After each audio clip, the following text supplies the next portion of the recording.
If you've got goals that kind of look like this, where you want to stop procrastinating, maybe stress less, have less stress in your life, to quit losing your patience, you might actually be setting yourself up for failure. I'm going to teach you today how to avoid that, how to create really strong goals that set you up and significantly increase your chance of success. I'm Erin Acton. I'm an authority on going from burnout to balance, and I love helping leaders, entrepreneurs to get off the hamster wheel, get way more stuff done, be more successful, make more money, all that good stuff. And I do it through speaking, corporate and private workshops, and through one-on-one coaching. Today, I'm going to be telling you the very best way to create success for yourself with your goals. So let's get into it. And it is the first thing that you want to focus on is to focus on what you want versus what you don't want. I'm going to write that down so you can see it. Focus on what you want, not what you don't want. And this is less about, say, having a sunny disposition or being really optimistic all the time or looking at the world through rose-colored lenses. This is a lot more about giving your brain something to focus on that has presence, that's actually tangible and concrete, versus the absence of something, which is what you noticed in, or what I noticed in those first goals that I showed you, where you want to stop procrastinating, you want to stress less, or you want to quit something. Gave a few examples of how they show up when my clients come to me wanting to make changes for themselves. Again, the best way to do that is to focus on what you want versus what you don't want. Here's a little bit about why. It's because our brains can't not think about something. And the greatest example is that I can tell you is to stop thinking about a pink elephant. Just stop thinking about it. Don't think about that cute long curly tail with a little tuft at the end, her cute little pink toenails. And yes, it's a she. Stop thinking about her. Just stay focused. You get my point, right? Your brain just can't not think about something that you want to stop or avoid. It has trouble actually grasping that. And so what it ends up doing is focusing on that thing that you actually don't want. It focuses on procrastinate, on stress, on losing your patience. Well, what you want to do is tell your brain what to focus on instead. This is based on this vlog, this post and new update is based on a question I got from one of the newsletter subscribers on my list, Amanda. She had some questions about an exercise that I did previously a couple of weeks ago. And I'll just pull it up here because it's sometimes easier to see.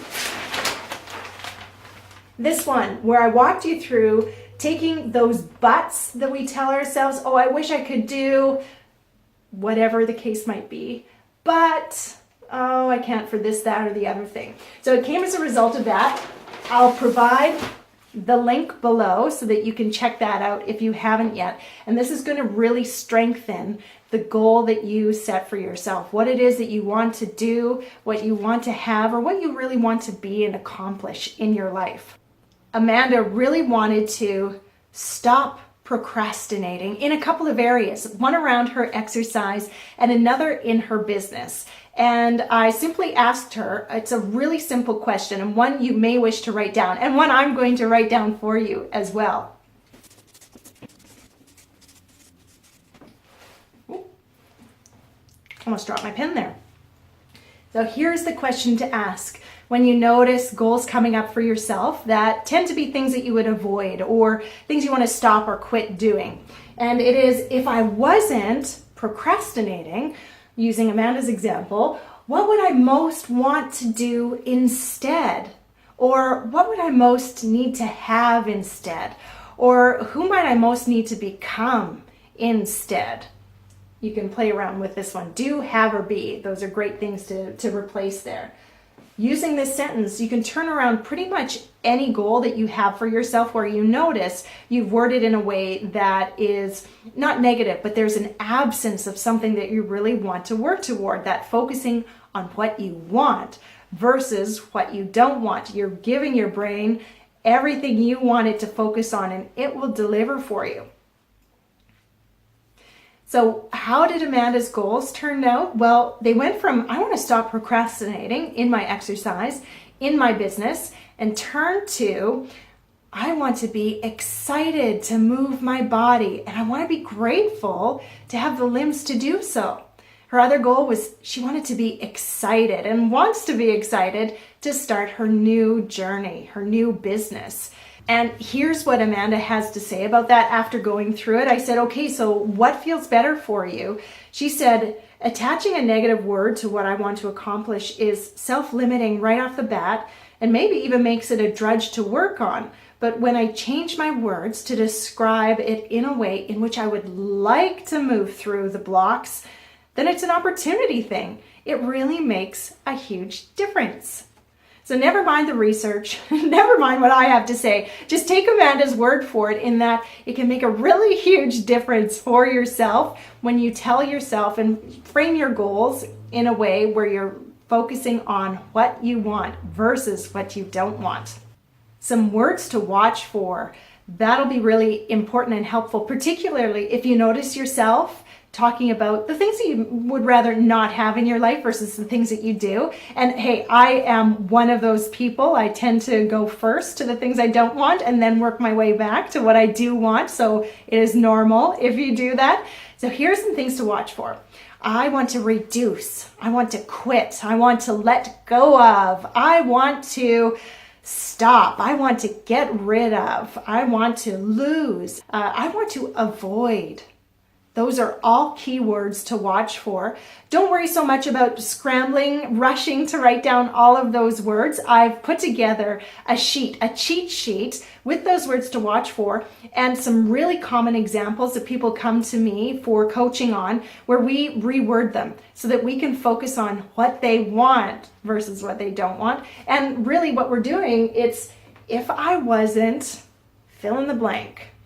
Avoiding doing the dishes. I don't know. I may or may not have some dishes in the sink.